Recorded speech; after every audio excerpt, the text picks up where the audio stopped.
আজকে দুপুরের জন্য রান্না হচ্ছে আলু ভাজি। আলু ভাজি আম্মু সকাল থেকে কাটতে বলতেছিল।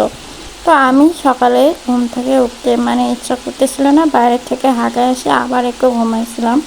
খুব ব্যথা করতেছিল কেন জানি হাত পাগুলো, সেজন্য আবার একটু রেস্ট নিলাম।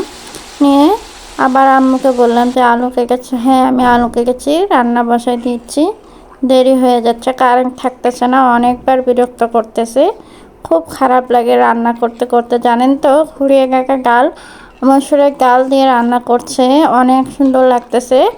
এরকম সবুজ সবুজ হয়ে আছে ঘুরিয়ে গাকাগুলো, দেখতেও সুন্দর লাগতেছে বেশ।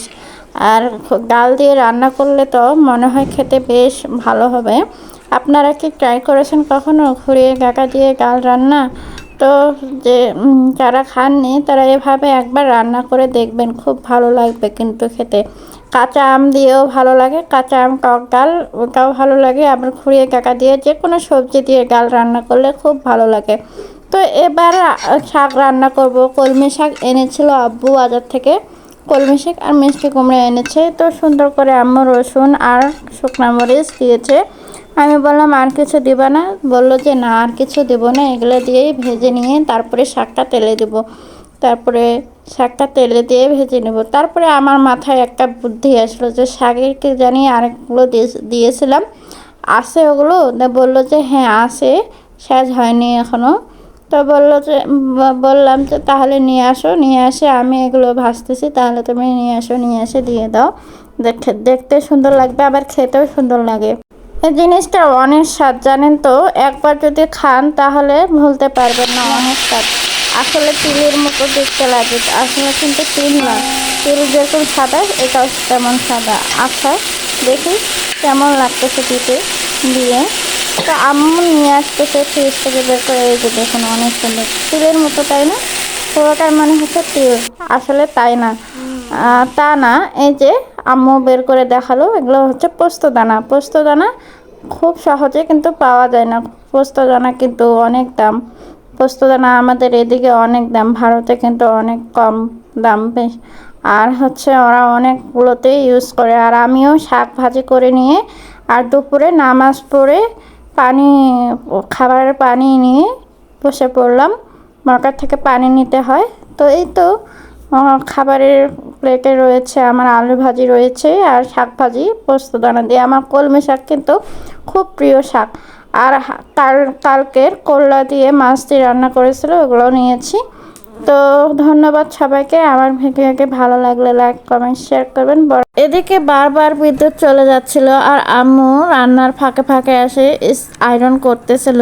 আর আয়রনটা করার সময় আমি একটু বসেছিলাম, তাই ভাবলাম যে একটু আয়রনটা ভিডিও করে নিই। আম্মু দেখেন অনেক সুন্দর করে কিন্তু আয়রন করে। আমার ভিডিওটা করা কিন্তু ভালো হয়েছে না হয়নি বুঝতে পারতেছি না। আর এদিকে আম্মু তাড়াতাড়ি করে করে নিচ্ছে। আবার বিদ্যুৎটা যদি চলে যায় তো মহা মুশকিলে পড়া যাবে। আর কোনো আব্বু অনেকগুলো করে কাপড় পরে একসঙ্গে আর ময়লা করে, আর আম্মু অনেকগুলো একসাথে ধুয়ে রাখছে আর অনেক দিন থেকেই আয়রন করা হয়নি, তাই আজকে আম্মু সবগুলো আয়রন করে নিচ্ছে। আর একটু কারেন্টের ডিস্টার্ব হচ্ছে খুব, আজকে 2-3 বার করে যাচ্ছে।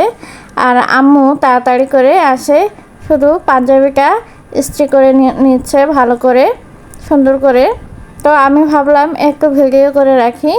আর আমি তো পারি না একটু, তাও চেষ্টাও করি না। আম্মু খুব গালি দেয় আমাকে যে তুমি পারো না কেন ইস্ত্রি করতে, চেষ্টা করতে হবে।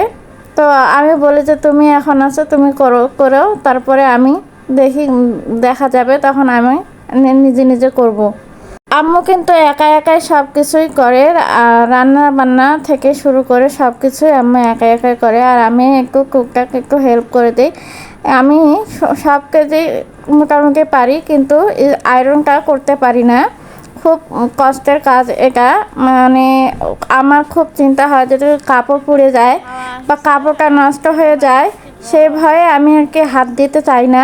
না হলে আমি এটা তো আমি করে দেখাতাম যে আমিও পারি এটা কাজ, কিন্তু এটা আমার খুব ভয় লাগে। আপনারা কে কে আয়রন করতে পারেন জানাবেন। আর আজকাল যুগে বাইরে কিন্তু সব কিছুই দর্জির সেলাই থেকে আর আয়রন করার থেকে সবগুলো বাইরে দিয়ে করে নেয়। আর আমার আম্মু জুতা সেলাই থেকে চোখে পর্যন্ত সব কিছুই কাজ পারে, এমন কোনো কাজ নাই যে পারে না। আর অন্যদের দেখি প্রায় এটা নিয়ে বাইরে যায়, ওটা নিয়ে বাইরে যায়, মানে বাইরে থেকে করে করে অভ্যাস ওদের। আর আমাদের সব কিছুই বাড়িতেই। যদি পারি আমি মেশিনের কাজ আপনাদের সাথে শেয়ার করব। মেশিনে আমার আম্মু অনেক সুন্দর করে সেলাই করে, আর আমার হাতের কাজও আপনাদের সাথে একটু করে শেয়ার করব। তো আমার আজকে ভিডিওকে কেমন লাগলো জানাবেন। সম্পূর্ণ ভিডিওকে দেখার জন্য অনেক অনেক ধন্যবাদ আপনাদেরকে সবাই।